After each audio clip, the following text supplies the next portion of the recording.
एक दिन की भी बादशाही। तो वह दोस्तों, मेरी रियासत में हमारी दोस्ती के सिक्के चलते। फ्रेंडशिप, मित्रता या दोस्ती, ये वो एहसास है जो अनजाने लोगों को भी पास लाता है। व्यक्ति के चरित्र का दर्पण उसके द्वारा बनाए गए मित्र होते हैं। सच्ची दोस्ती व्यक्ति को हमेशा सही मार्ग दिखाती है। परिवार के बाद दोस्त व्यक्ति की दूसरी प्राथमिकता होते हैं। और अगर मित्र हमसे किसी बात पर रूठ जाए तो गजब ही हो जाता है।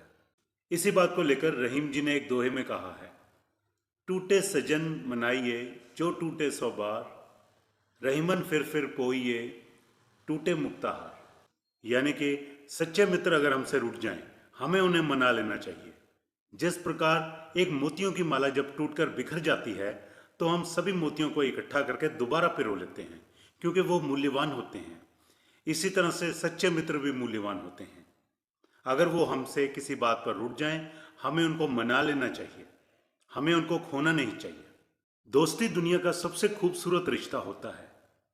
ये वो रिश्ता होता है जिसे कि बिना स्वार्थ के निभाया जाता है। जी हाँ फ्रेंड्स, यही टॉपिक है आज के फिल्म रिव्यू सीरीज का। आज अपने चैनल के बॉलीवुड रिव्यू सीरीज में मैं जिस फिल्म का रिव्यू आपके सामने पेश करने जा रहा हूं वो है सन 1964 में राजश्री बैनर के तले निर्माता ताराचंद बड़जात्या और निर्देशक सत्यन बोस की म्यूजिकल ब्लॉकबस्टर फिल्म दोस्ती। यह फिल्म उस साल 10 सबसे ज्यादा चलने वाली फिल्मों में से एक थी और बॉक्स ऑफिस पर सुपरहिट रही। लेकिन दोस्तों, इससे पहले कि मैं आज का ये रिव्यू शुरू करूं, मैं आपको दोबारा रिमाइंड करवाना चाहता हूं कि अगर आप मेरे चैनल पर नए हो या अगर आपने मेरे चैनल को अभी तक सब्सक्राइब नहीं किया है तो प्लीज इसे सब्सक्राइब करें और साथ में दिया गया बेल आइकन दबाएं, ताकि मेरे चैनल पर जो भी नई वीडियो आती है उसकी नोटिफिकेशन सबसे पहले आप तक पहुंचे। 6 नवंबर 1964 को रिलीज हुई इस फिल्म में मुख्य भूमिकाएं निभाई थीं सुधीर कुमार सावंत, सुशील कुमार सुमैया, संजय खान और उमा रज्जू ने। यह फिल्म एक्टर संजय खान की पहली फिल्म थी। राजश्री फिल्म्स के बैनर तले ताराचंद बड़जात्या द्वारा बनाई गई यह फिल्म एक अपाहिज लड़के और एक अंधे लड़के के बीच दोस्ती का रिश्ता दिखाती है। इस फिल्म के कुल 25 मिनट 10 सेकंड के 6 गीतों को लिखा था कलम के जादूगर मजरूर सुल्तानपुरी ने और इन्हें संगीत से सजाया था लक्ष्मीकांत प्यारेलाल ने, और इन गीतों को गाया था मोहम्मद रफ़ी और लता मंगेशकर ने। तो फ्रेंड्स, मेरे पास इस फिल्म का ये एक एलपी रिकॉर्ड है।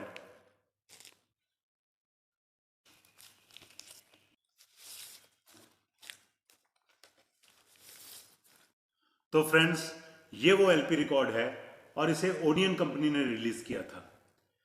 तो इस रिकॉर्ड के साइड 1 पर टाइटल म्यूजिक के अलावा गाने हैं चाहूंगा मैं तुझे, राही मनवा दुख की चिंता, मेरा तो जो भी कदम है, ये मोहम्मद रफ़ी द्वारा गाए गए हैं। और साइड 2 पर जाने वालो जरा, मोहम्मद रफ़ी द्वारा, गुड़िया कब तक ना हंसोगी, लता मंगेशकर द्वारा गाया गया है, और मेरी दोस्ती मेरा प्यार, मोहम्मद रफ़ी द्वारा गाया गया है। तो यह 33.5 आरपीएम का रिकॉर्ड, जैसे मैंने बताया, ओडियन कंपनी द्वारा रिलीज किया गया था। अगर इस फिल्म द्वारा जीते गए अवार्ड्स की बात करें तो इस फिल्म को 1965 में आयोजित फिल्म फेयर अवार्ड्स में कुल 7 नॉमिनेशंस मिली और इन 7 नॉमिनेशंस में इसने 6 अवार्ड्स जीते।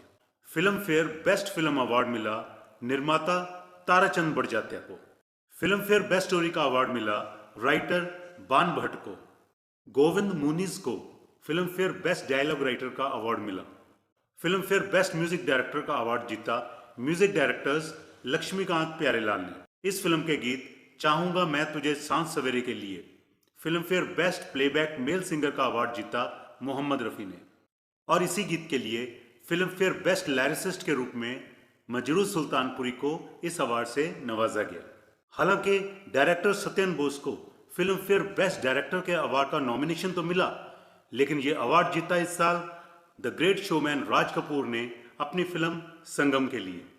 यहां ये बात और बताना चाहूंगा कि 1965 में बॉम्बे में हुए फिल्म फेयर अवार्ड्स में जहां दोस्ती ने 6 अवार्ड्स जीते, वहीं संगम को 11 फिल्म फेयर नॉमिनेशंस मिली थी। इस फिल्म को 1965 में हुए मॉस्को इंटरनेशनल फेस्टिवल में ऑफिशियल इंडियन एंट्री के रूप में प्रदर्शित किया गया था। इस फिल्म के गीत इतने लोकप्रिय हुए कि आने वाले सालों में कई फिल्मों में इन गीतों का जिक्र किया गया। 1992 में अक्षय कुमार की फिल्म खिलाड़ी में दो लोगों को दोस्ती फिल्म के गीत राही मनवा दुख की चिंता क्यों सताती है, ये गीत को गाते हुए दिखाया गया।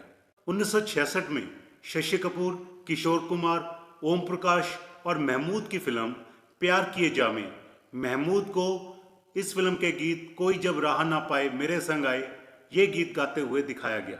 और तो और दोस्तों, इस फिल्म के गीत चाहूंगा मैं तुझे सांझ सवेरे को 1987 में आई फिल्म मिस्टर इंडिया के गीत ना मांगू सोना चांदी में एक पैरोडी के रूप में रखा गया है। इस फिल्म के एक्टर सुधीर कुमार सावंत के बारे में सोशल मीडिया पर एक अफवाह फैली थी कि उनका मर्डर हो गया है। कुछ जगह पर तो ये भी बात फैली थी कि उनकी मौत गले में हड्डी फंसने की वजह से हुई थी। लेकिन उनकी बहन सुचित्रा खोपकर ने यह साफ किया है कि ऐसा कुछ नहीं हुआ था। सुधीर कुमार की मौत सन 1993 में कैंसर के कारण हुई थी, जबकि सुशील कुमार ने 1967 में तकदीर फिल्म में काम करने के बाद फिल्में छोड़ दी थी और एयर इंडिया में नौकरी कर ली थी। इस फिल्म की लोकप्रियता के बारे में एक और किस्सा मशहूर है। सन 1971-72 में जब भारतीय क्रिकेट टीम अजीत वाडेकर की कप्तानी में वेस्ट इंडीज गई तो उन्हें यह जानकर बहुत हैरानी हुई कि दोस्ती फिल्म वेस्ट इंडीज में भी बहुत लोकप्रिय थी।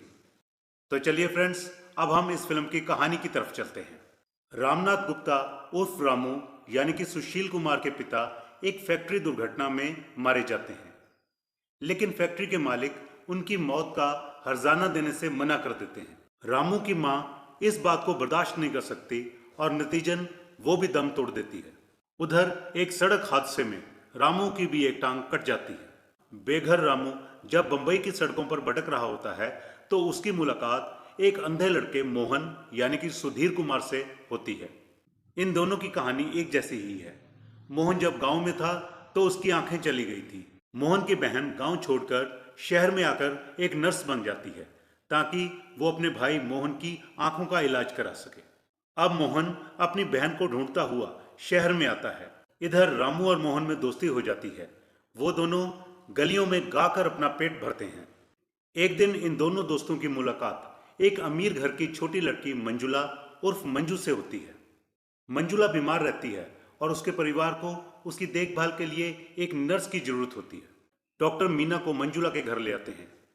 मीना असल में मोहन की बहन है जो कि गांव छोड़कर शहर में आकर नर्स बन गई थी। इधर रामू आगे पढ़ना चाहता है। उसे स्कूल में एडमिशन के लिए 60 रुपयों की जरूरत होती है। वो ये पैसे मांगने मंजुला के घर जाते हैं, लेकिन मंजुला का भाई अशोक यानी कि संजय खान उन्हें 5 रुपए देता है और उन्हें ताकीद करता है कि वो आइंदा वहां ना आए। मोहन को यह अपमान गवारा नहीं होता। वो बाकी की रकम गलियों में गा गा कर इकट्ठी कर लेता है। अब दोनों दोस्त एक झोपड़पट्टी में एक खोली किराए पर ले लेते हैं और वहां रहने लगते हैं। यहाँ उनकी पड़ोसन लीला मिश्रा उन्हें अपने बच्चों की जैसे प्यार करती है। अब रामू स्कूल में एडमिशन करवाने जाता है, लेकिन स्कूल के हेडमास्टर यानी कि अभि भट्टाचार्य ये कहकर रामू को मना कर देते हैं कि रामू की जिम्मेवारी लेने वाला कोई तो होना चाहिए। क्योंकि उसके पास जिम्मेवारी लेने वाला कोई नहीं है तो वो कहते हैं कि कानूनन तुम्हें स्कूल में दाखिला नहीं दिया जा सकता। उसी टाइम स्कूल के एक टीचर यानी कि नाना पालसेकर आते हैं और वो रामू की जिम्मेवारी ले लेते हैं। वो रामू को कहते हैं कि अब वो झोपड़पट्टी को छोड़कर उनके घर आकर रहे और वहीं पढ़ाई करे। लेकिन रामू अपने प्यारे दोस्त मोहन को छोड़ना नहीं चाहता। एक दिन सड़क पर जाते हुए मोहन को सुनाई देता है कि कोई उसकी बहन मीना को पुकार रहा है। मोहन को एकदम से अपनी बहन दिखाई देती है, लेकिन जब वो मीना से मिलने मीना के पास जाता है तो मीना, जो कि उस समय संजय खान यानी कि अशोक के साथ होती है, उसे पहचानने से इनकार कर देती है क्योंकि अपने भाई को एक भिखारी के रूप में देकर उसको शर्मिंदगी महसूस होती है। लेकिन बाद में मीना अशोक को सब सच बता देती है। इधर मंजू की भी डेथ हो जाती है। एक दिन झोपड़पट्टी में हुई लड़ाई में पुलिस रामू को हिरासत में ले लेती है। शर्मा जी उसकी जमानत करवाते हैं, लेकिन उसको ये कह देते हैं कि अब वो उसे झोपड़पट्टी में रहने नहीं देंगे। रामू मान जाता है और शर्मा जी के घर रहने के लिए चला जाता है। इसी बीच शर्मा जी की भी डेथ हो जाती है। अब रामू के पास फीस भरने के लिए पैसे नहीं होते। जब मोहन को इस बात का पता चलता है तो वो बीमार होने के बावजूद भी गलियों में गाकर अपने दोस्त रामू की फीस के लिए पैसा इकट्ठा कर लेता है और बिना किसी को बताए रामू के स्कूल जाता है और उसकी फीस वहां जमा कर देता है। मोहन बीमार पड़ जाता है और उसे हॉस्पिटल में दाखिल करवाना पड़ता है। मीना, जो कि इसी अस्पताल में एक नर्स है, वो बिना बताए उसकी देखभाल करती है। रामू इम्तिहान में फर्स्ट आता है, लेकिन जब उससे फीस के बारे की सच्चाई पता लगती है तो वह अपने दोस्त मोहन को मिलने हॉस्पिटल में जाता है और यहाँ सारी गलतफहमियां दूर हो जाती हैं और बिछड़े हुए दोस्त वापस मिल जाते हैं। तो फ्रेंड्स, कैसा लगा आपको मेरा ये रिव्यू? अगर आपको मेरा ये रिव्यू पसंद आया हो तो प्लीज़ इसे लाइक करें और अपने सभी ग्रुप्स में इसको शेयर भी करें। तो फ्रेंड्स, चलते चलते मैं दोबारा से आपको रिमाइंड करवाना चाहता हूं कि अगर आप मेरे चैनल पर नए हो या अगर आपने मेरे चैनल को अभी तक सब्सक्राइब नहीं किया है तो प्लीज़ इसे सब्सक्राइब करें और साथ में दिया गया बेल आइकन जरूर क्लिक करें ताकि मेरे चैनल पर जो भी नई वीडियो आती है उसकी नोटिफिकेशन सबसे पहले आप तक पहुंचे। तो फ्रेंड्स, आज के वीडियो में इतना ही। बहुत जल्द मिलते हैं एक और नई वीडियो के साथ। तब तक के लिए धन्यवाद।